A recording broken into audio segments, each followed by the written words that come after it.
Okay, Bucs fans, this is Josh Queipo with Pewter Report. I've got a second video for you this week, and I wanted to talk a little bit about the almost explosive touchdown that the Bucs had against the Falcons a couple days ago. You might remember Baker Mayfield had Jalen McMillan wide open behind the defense, behind Atlanta's defense, for what would have most likely been a touchdown. Unfortunately, the two just couldn't connect.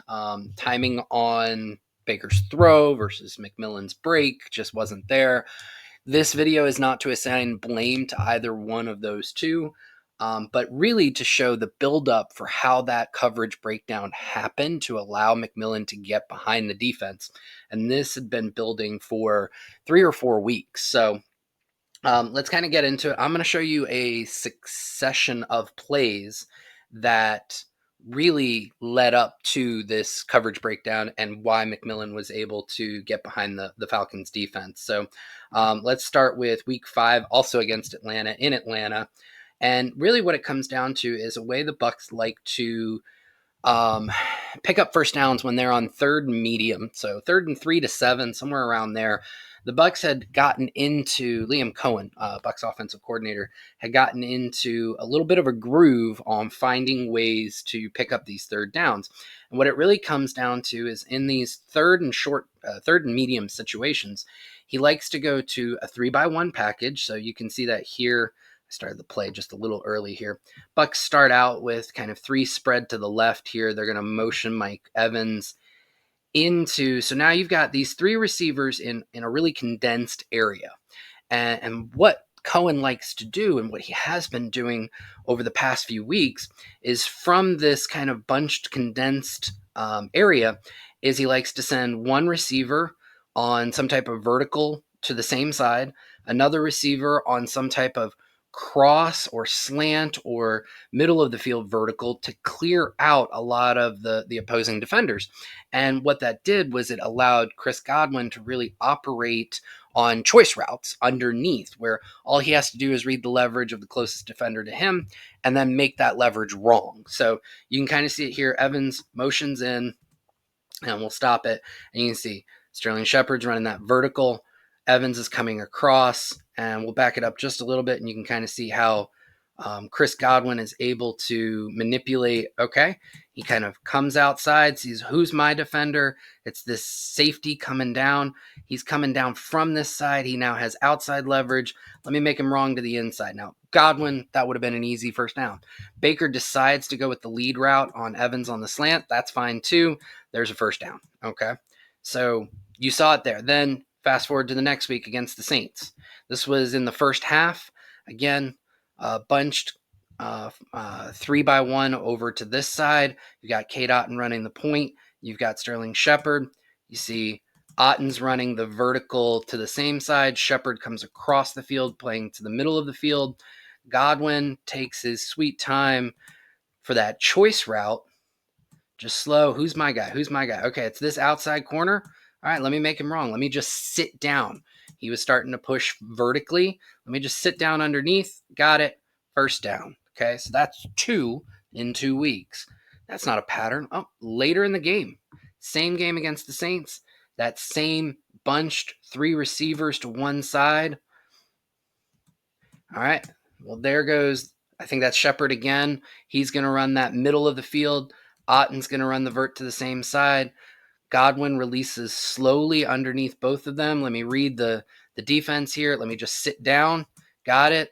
And then picks up a ton of yards after catch, right? This all on 3rd and medium. Okay, so, hey, let's go to week, what was this? Week 7, I think it was. All right, so you got the 3 receivers. This time, let's run a little window dressing. Godwin's going to come to the outside here. McMillan's running that crosser to the middle of the field.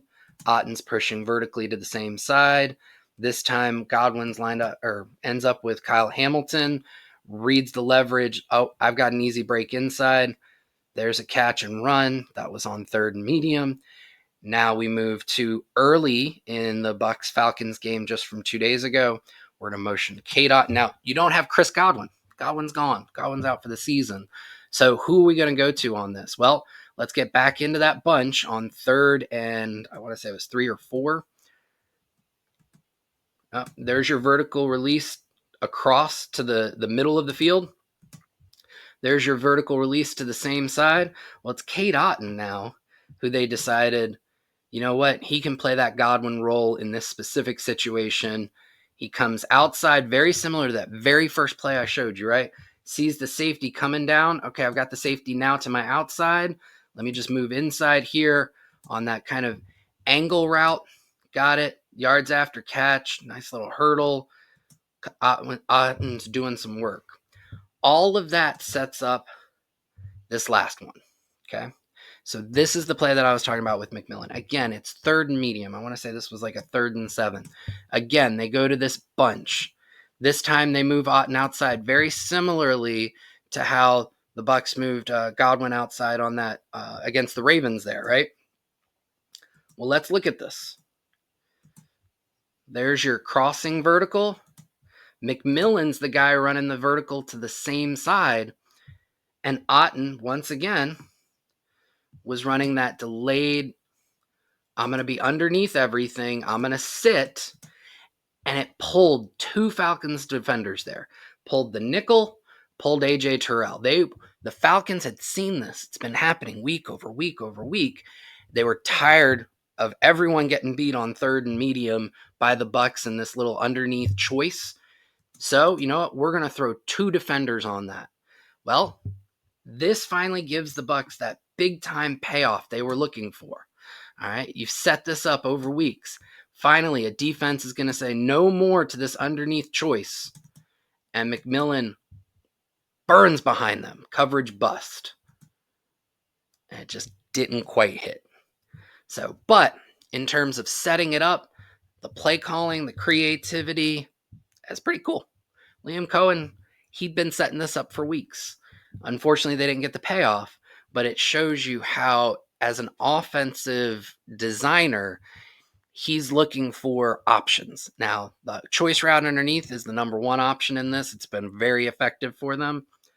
And then eventually, when defenses get tired of it, well, you have the option to get a big explosive out of it. Bucs were that close. So for Pewter Report, I'm Josh Queipo.